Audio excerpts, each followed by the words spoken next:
ඉතින් සාදරයෙන් පිළිගන්නවා දිශාන්ට YouTube channel එකට. ඉතින් අද කරන්න යන්නේ ඉතින් RAM එකක් RAM එක ගැන. Oh my god! Wow! ඒ වෙන කතා කරනවා. මතක් කරනවා දැන්ම subscribe කරලා නැත්නම් දැන් subscribe කරන්න.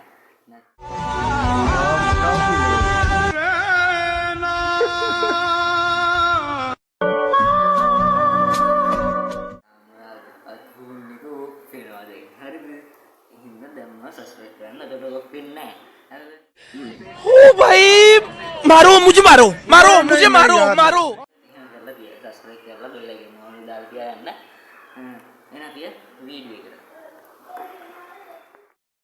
ඉතින් අද අපි කතා කරන්න යනවා කිව්වේ RAM එකක් ගැන. ඉතින් මම ගාව කියනවා RAM එහාට හොඳට මෙස්සම ගණන් ගන්න කොහෙද එනවද දන්නේ නැහැ මම කතා කරන්නේ. ඔයාලා නැති මේ දැන් Hallelujah guys මේ පරණ ඒවා මුලින්ම RAM එකක් ගැන තියෙන ලෙඩ දැනගත්තොත් මෙහෙම තියන්නේ නැහැ මේ ගොඩක් දුරට වැඩ නැතිව තමයි මෙතන තියෙන්නේ. ඒකයි මම මෙහෙම දාලා තියෙන්නේ. ඒක වැඩේවත් ඇති සමහර මගේ PC එකට දාන්න බැරි ඒවා මෙතන තියෙන ඔක්කොම DDR2 3 ඒවා තියෙන්නේ. 4GB 2GB 1GB තියෙනවා මෙතන. මේ ඉතින් වලට RAM එක ගත්තාම RAM එකේ හින්දා ඇති වෙන කරුණු මේ ලෙඩ කීපයක් තියෙනවා. එකක් තමයි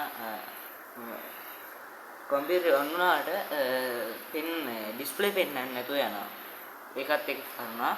ඊට පස්සේ ආයේ දැන් කම්පියුටර් ඔන් කරපුවාම ටී ගාලා එලාම් එකක් වදිනවනම් ඒ වගේ ගිහිලා තියන්නේ. නැත්තම් මේ වෙලා තියන්නේ RAM එකේ එක් ඔක්සයිඩ් බැඳලා මේ තන්තු වල ඔක්සයිඩ් බැඳිලා ඒ වගේ ඒවා තමයි ගොඩක් දුරට. ඒක ඉතින් මම නම් ඕක ගොඩක් දුරට හරියනවා මේ කඩවල වල හැමත් කරන්න මේක මකකින් මකන්න හොඳට. මේක මකන්න. නැත්නම් ඔයාලා ගලවලා බලන්න මේකේ මොන හරි ගෑවිලා තියනවද මේ අයින් වෙලා මේ මොන හරි ගෑවිලා තියනවද කියලා බලන්න. අනිත් එක තමයි දැන් මදර්බෝඩ් එකට හැම RAM එකක්ම දාන්න බෑ. RAM එකේ DDR කියලා තියෙනවා GB ප්‍රමාණය තියෙනවා. DDR එක අනුව තමයි බෝඩ් එකේ පින් එක වෙනස් වෙන්නේ. DDR4 නම් DDR4 RAM එකක් දාන්න ඕනේ. ඉන්න ඔයාලට පෙන්නන්න DDR කියලා ගහලා තියෙන එක.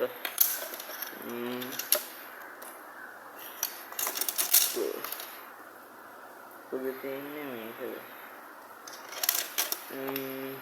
දැන් පිටක පෙන්නන්න හොඳ. මේක තමයි පෙන්නන්න තියෙන්නේ. ඔයාලට පේනවද දන්නේ මේ මෙතන DDR 2800 කියලා එකක් තියෙනවා. ඔයාලට පේනවද? ඒකෙන් තමයි වයින්නේ මේකේ ඒක තිබ්බා.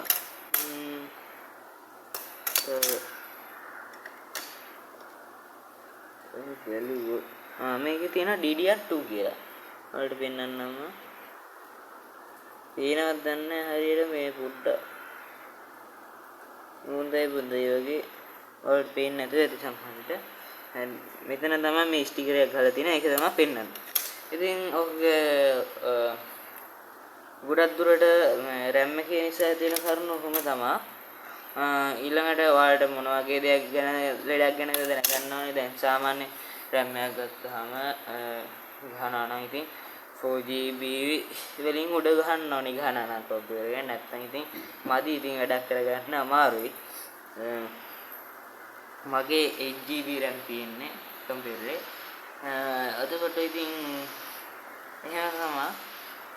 තව ගොඩක් හේතු තියෙනවා. ඉතින් ඒවා කියන්න ගියොත් එහෙම ඔයාලා සමහරවිට දන්නේ ඒවා තියෙනවා මම නොකියව ඒවා ඇති. ඔයාලා දන්නේ ඒවා තියෙනවා නම් පහලින් කමෙන්ට් එකක් දාන්න.